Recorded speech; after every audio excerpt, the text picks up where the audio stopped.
Eh di ito na nga, pumunta na nga si Toy Beach kung saan nag-shooting si Carlo Aquino at si Barbie Imperial. Ang pelikulin ng I Love DC. Napakaganda ng lugar, lalo na yung pinakamaliit na simbahan na sinasabi nila, sus, doon nagdasal ako ng taimtim at talagang bang bumait ng todo.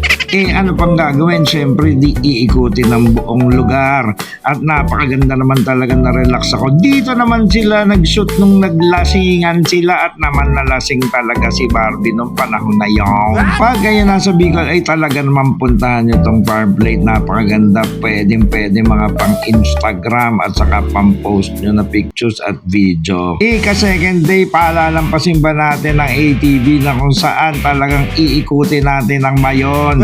Rak-rakan to sa tubig, talaga namang napakasaya. Dinaanan namin ng Kagsawarumin syempre at balik na naman tayo sa river cross na napakalupit. Hindi rin natin palalampasin ng caving syempre.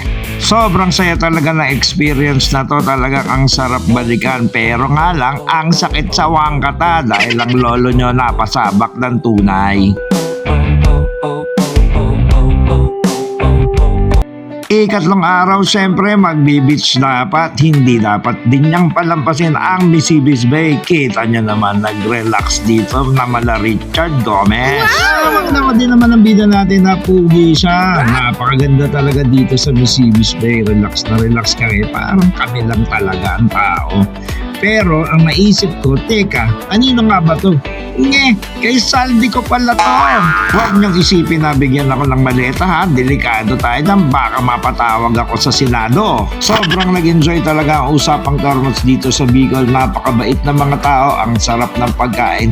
Relax na relax talaga ako sa uulitin mga kapatid.